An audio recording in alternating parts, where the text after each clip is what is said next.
السلام علیکم ورحمۃ اللہ وبرکاتہ۔ بسم اللہ الرحمن الرحیم۔ آذربائیجان میں پیش آنے والا دنیا کا عجیب و غریب واقعہ۔ نصر حیدر آذربائیجان کے دارالسلطنت باکو کے رہنے والے تھے۔ دیندار، بااصول اور خوشحال تھے۔ معمولات کے پابند تھے، لیکن طبعی طور پر وہ بہت کمزور اور نفسیاتی خوف کا شکار رہے تھے۔ وہ ہر چیز سے ڈرتے تھے، یہاں تک کہ چوہوں، بلیوں اور کیڑے مکوڑوں سے بھی خوف زدہ رہتے تھے۔ جاڑے کے دنوں میں ان کا یہ حال ہوتا کہ وہ گوشہ نشین ہو جاتے۔ سردی لگنے کا خوف دامن گیر رہتا تھا۔ زیادہ تر لحاف اوڑے لیٹے رہتے تھے۔ دروازہ اگر کھلا رہ گیا تو بند کرنے کی بھی قدرت نہیں ہوتی تھی کہ تیز ہوا کا جھونکا نہ لگ جائے۔ جب تیز ہوا چلتی اور اس سے جو سیٹیاں بجتی تو یہ اس کو جن و شیطان تصور کرتے اور اسی ڈر سے اپنی جگہ سے آگے نہ بڑھتے اور نہ ہی پیچھے ہٹنے کی ہمت کرتے۔ کب کبھی طاری ہو جاتی، یہ بھی پتہ نہ چلتا کہ یہ ٹھنڈک کی شدت سے ہے یا واقعہ خوف و دہشت سے۔ اسی طرح زندگی کا بڑا حصہ گزر گیا۔ بال سفید ہونے لگے، مگر برابر اپنی اسی حالت پر قائم رہے۔ ہر چیز سے ڈرتے اور گھبراتے رہتے تھے۔ جس وقت رات کو ٹہل رہے ہوتے، خوفناک تصورات ان کے ذہن میں آنے لگتے کہ کوئی ان کا پیچھا کر رہا ہے، کوئی ان کی باتیں سن رہا ہے۔ بعض اوقات یہ احساس اتنا بڑھتا کہ تیزی سے بھاگنے لگتے اور سانس پھولنے لگتا، اور خیالی تصویریں اسی طرح ان کا تعاقب کرتی رہتی۔ رات کا ایک ایک لمحہ ان کے لیے ایسا ہی ہوتا اور دشوار سے دشوار ہوتا جاتا۔ اسی طرح وہ اس کا اظہار کرتے تھے اور اپنے دوستوں سے بیان کرتے کہ آج یہ واقعہ پیش آیا جو محض ان کے خیال کی پیداوار ہوتا۔ جب گرمی کے ایام آتے تو بھی ان کے خوف و دہشت میں کمی نہیں ہوتی، اور فرضی خیالات جو انہیں خوف زدہ کرتے تھے، مثلا ہواؤں کا ڈر، درختوں کی ٹہنیوں کا ہلنا، پھر ان کے ٹکرانے سے آوازوں کا نکلنا، ان کی حالت جوں کی توں برقرار رہتی۔ فرضی باتیں ان کو سنائی دیتی اور وہ دوسروں کو داستانیں سناتے۔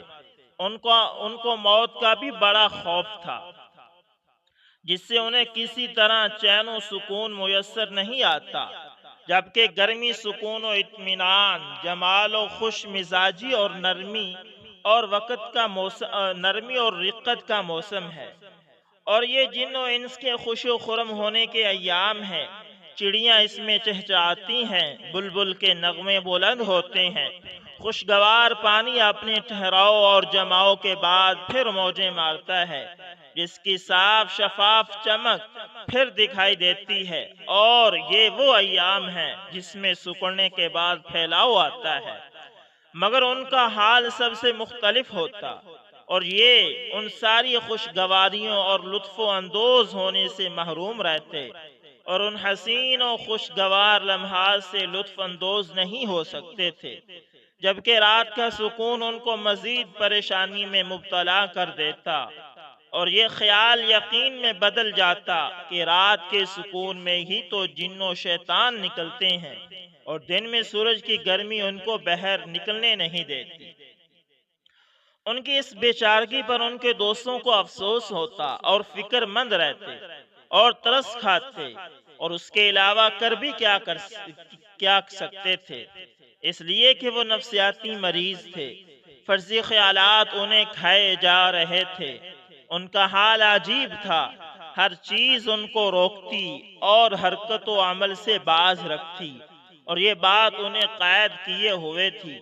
آزاد ہو کر بھی قید تھے، اور ان کا یہ ڈر، خوف انہیں بالکل زمین کی پستی کی طرف لیے جا رہا تھا، اور وہ راحت کے وسائل سے کوئی فائدہ نہ اٹھا پاتے تھے۔ حالانکہ یہ ایک اچھے، صحیح اور صاف ستھرے دماغ کے اور رقیق القلب شخص تھے، بھلائی کے کاموں کو پسند کرنے والے اور خیر کے کاموں میں بڑھ چڑھ کر حصہ لینے والے تھے، مگر دل کمزور، کاش کہ یہ طبیعت نہ ہوتی، اور جب ہے تو اس سے نکلنے کی استطاعت ہوتی۔ ان کے دوست و احباب انہیں بہت سمجھاتے اور اس خوف کے دائرے سے نکلنے کے لیے تدبیریں سمجھاتے، لیکن ساری تدبیر بیکار ثابت ہوئی۔ ایک دن خلاف عادت رات کو تاخیر سے ایک کام سے مجبور ہو کر وہ اپنے کسی دوست سے ملنے نکلا۔ راستے میں ایک غیر آباد علاقہ تھا، وہاں گھنے درخت تھے۔ انہیں کچھ دور چلنے کے بعد معلوم ہوا کہ پولیس والے احاطہ کیے ہوئے ہیں۔ اس منظر سے یہ ڈرے اور راستہ بدل دیا۔ دوسری طرف راستے میں قریب ہی چند لڑکوں کو دیکھا، زور و شور سے کھیل رہے ہیں۔ یہ ادھر سے بھی رخ بدل کر چلے۔ وہ راستہ ویران تھا۔ وہاں ایک دم سے چند ٹھگوں نے انہیں گھیر لیا، جن کے چہرے سے قساوت ظاہر ہو رہی تھی۔ وہ لوگ ان کو درختوں کے پاس گھسیٹ کر لے گئے اور ان سے پوچھ گچھ شروع کی کہ ان کے پاس کیا مال ہے۔ ایک نے سخت و تند لہجے میں کہا، تمہارے پاس جو کچھ مال ہو نکال دو۔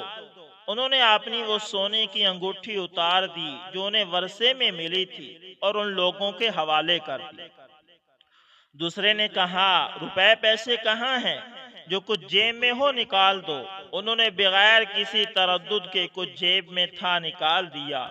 ان کی جیب میں ایک چھوٹا سا قرآن کریم بھی تھا، جس سے یہ اپنے دل کو سکون پہنچاتے تھے اور سفر و حضر میں ساتھ رکھتے اور تلاوت کرتے تھے، اور اس سے اپنے اندر ایمان و قوت پاتے تھے، اور جو ان کے لیے اندھیری خوف راتوں میں سکون قلب اور عافیت کا باعث ہوتی تھی۔ ان بدبختوں میں سے ایک نے اس مصحف مبارک کو لیا اور اس کو اپنے لیے بے فائدہ سمجھ کر دور پھینک دیا۔ قرآن شریف کے ساتھ یہ اہانت اور گستاخی دیکھ کر ان پر جیسے بجلی گر پڑی اور ان میں آگ بھڑک اٹھی۔ ان کے لیے یہ ناقابل برداشت فعل تھا۔ ان کا نفس بے قرار ہو گیا اور دل بے چین ہو گیا۔ کچھ دیر وہ سکتے کے عالم میں رہے، اس کے بعد ان کو ایک کرنٹ کا جھٹکا محسوس ہوا۔ ان کو محسوس ہوا کہ اگر قرآن مجید کا بھی وہ دفاع نہیں کر سکتے تو اس زندگی سے کیا فائدہ۔ عمر ایک دفعہ ختم ہوتی ہے، بار بار نہیں۔ عزت نفس کے لیے آدمی جان دے دیتا ہے، تو قرآن ہے جو نفس سے بھی زیادہ عزیز ہے۔ یہ ہمارے رب کا کلام ہے۔ اس کی زندگی میں اب وہ لمحہ آ گیا تھا جو زندگی میں انقلاب پیدا کر دیتا۔ ان سے برداشت نہ ہو سکا۔ اسلامی غیرت اور دینی حمیت جاگ اٹھی اور ان کی مشہور زمانہ بزدلی پر غالب آ گئی۔ غیر شعوری طور پر ایک بڑا پتھر اٹھایا اور ان میں سے ایک کو نشانہ بنایا۔ نشانے نے خطا نہیں کیا اور وہ وہیں ڈھیر ہو گیا، اور دوسرا پتھر اٹھایا اور دوسرے کو نشانہ بنایا، وہ بھی وہیں گر پڑا۔ اتنے میں آس پاس کے لوگوں اور کچھ فاصلے پر کھڑے پولیس والے بھی پہنچ گئے۔ انہوں نے ان بھاگنے والوں کو گھیر لیا اور ان کو گرفتار کرنے میں کامیاب ہو گئے۔ ان سے وہ نقدی جو انہوں نے لوٹی تھی ان کو واپس دلائی گئی اور ان ٹھگوں کو جیل بھیج دیا گیا۔ بس ہمارے اس غیور اور باہمت دوست نے قرآن کریم اٹھایا اور اس پر جو گرد و غبار اور مٹی لگ گئی تھی اسے صاف کیا اور اس کو بوسہ دیا۔ ان کو ان کی کھوئی ہوئی متاع مال قرآن کریم جو ان کو بہت محبوب تھا اور جس کے لیے انہوں نے یہ اقدام کیا واپس مل گیا۔